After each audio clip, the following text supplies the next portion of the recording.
Bonjour à toutes, bonjour à tous, toujours en direct ici de cette boutique éphémère Esplanade des Sablettes pour cette journée des droits internationaux de la femme, le 8 mars bien sûr, vous le savez. Allez, je me retrouve depuis ce matin, vous avez vu, je suis avec les artistes qui exposent aujourd'hui, ils sont 10 exactement.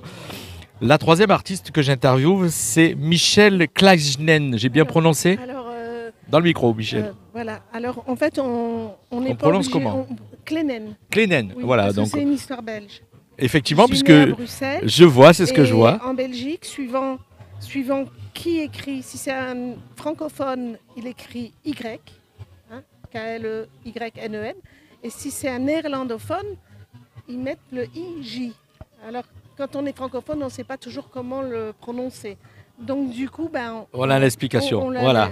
On a l'explication. l'explication. Michel Klanen, donc Klenen, artiste, oui. peintre, coloriste, avec Coloriste. une œuvre ici aujourd'hui, une seule, mais une très belle œuvre. Alors, c'est votre style, c'est ça, effectivement. Alors, on va s'écarter oui, un petit peu, comme ça la caméra va la voir. Alors, Voilà. oui. Voilà. Je me définis comme, en effet, comme artiste coloriste, parce que sans la couleur, je n'existe pas. C'est vraiment mon médium naturel depuis toujours.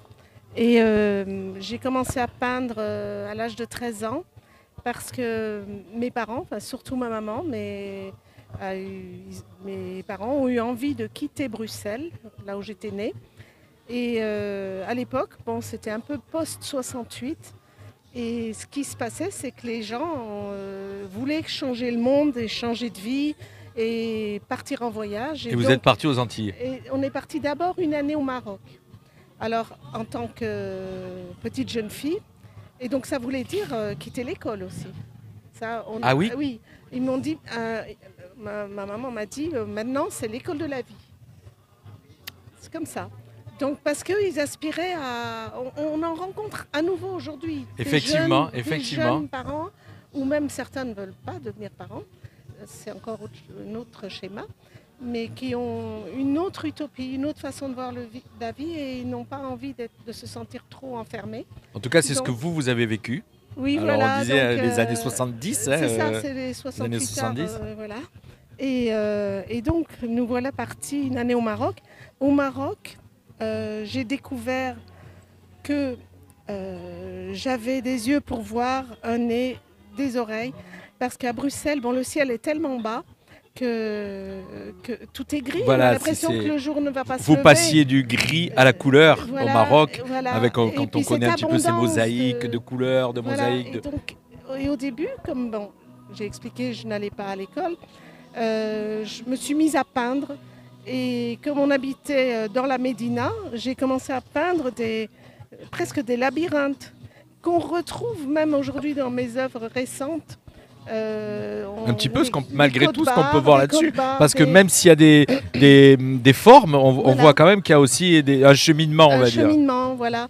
Alors, pour ceux qui auraient la curiosité de voir mon travail, j'ai la chance aujourd'hui d'être exposée au Bastion, le musée Cocteau, ici aussi, musée Cocteau, oui, au Bastion. Et j'ai été invitée pour 6 mois, donc c'est vraiment un cadeau de la vie, à exposer 16 installations que j'ai créées exprès pour cette exposition sur le thème des voyages et des escales. Donc c'est vraiment les escales.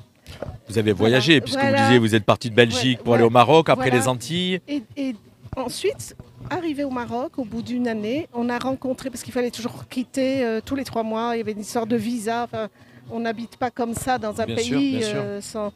Et donc du coup, le hasard a fait qu'on a rencontré une famille d'Américains qui vivaient sur un bateau. Alors là, ma maman, qui était quand même un phénomène, nous a dit, mais c'est ce qu'il nous faut. Mais ce n'étaient pas des marins. D'accord. Donc c'est ce qu'il nous faut, parce que le bateau, c'est le voyage et la maison. Et voilà. Alors ces Américains, la famille, là, nous ont expliqué qu'en Finlande, ils vendaient des bateaux de ce gabarit, donc 27 mètres en bois. Et il y avait aussi plein de bateaux de pêche. Maman était une globe-trotteuse. Globe-trotteuse, voilà. Et d'une utopie exceptionnelle. Et il y avait aussi des bateaux de pêche qu'on pouvait acheté, qui était voué à la casse parce que les gouvernements donc des pays scandinaves avaient déjà le projet de l'écologie. D'accord. C'est-à-dire que les bateaux de pêche étaient voués à la casse. Enfin, on leur donnait, le gouvernement les indemnisait pour... Alors ça c'est votre partie, alors là vous ça. me racontez toute votre partie oui. de voyage, Voilà. mais je veux revenir à votre œuvre, bien sûr, à la mon œuvre, peinture, oui. parce que Oui, voilà. à votre œuvre surtout. Donc les escales, que... donc pour le musée Cocteau, sur le thème des escales. Alors, mais en tout cas, vous, ce qui vous a mené dans votre œuvre, c'est surtout toute cette couleur colorise. Pourquoi le Maroc vous a inspiré avec ses couleurs, les Antilles, le voyage, tous ces... En ayant quitté ce côté gris un petit peu de la Belgique, hein, on va pas trop accabler les Belges quand même. Non, puis je garde la Belgique dans mon cœur. Bien sûr, et toutes ces couleurs. En tout cas, aujourd'hui, il y a une œuvre qu'on découvre ici qui va avec ce thème de la journée des droits de la femme, puisqu'on voit que c'est une femme. Alors, elle a une originalité, cette œuvre, c'est qu'on peut la plier, comme vous disiez, pour entrer dans la voiture, mais en même temps, on peut voir qu'elle peut cacher son visage, s'il faut qu'elle cache son visage. Oui, voilà. Elle peut avoir aussi, alors moi c'est mon interprétation, ce truc de serrer dans les bras. Oui. Effectivement, hein, donc j'essaye de lire ce que vous avez de serrer dans les bras et aussi quand on l'ouvre, d'accueillir. Voilà. C'est une femme monde, en fait je l'ai appelée Rosalie, qui est le prénom d'une de mes ancêtres, très lointaine.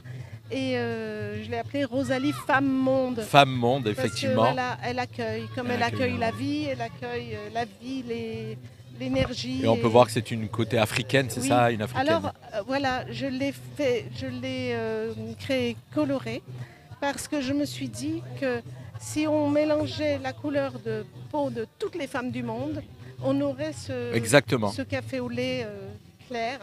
Et voilà.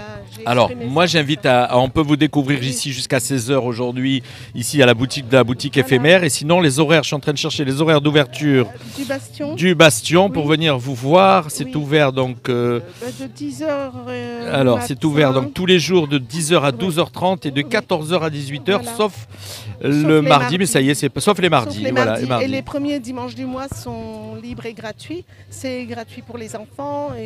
Et les plus de 65 ans, c'est un tout petit prix. En tout cas, on peut venir découvrir votre couleur, votre histoire. Voilà. En tout cas, aujourd'hui aussi, vous nous avez raconté un petit bout de votre histoire. Mais on peut venir vous pouvez venir. Je peux en parler et je peux faire la visite avec eux s'ils le désirent. Merci. Merci Michel. Voilà. Merci Michel. Au revoir. Merci.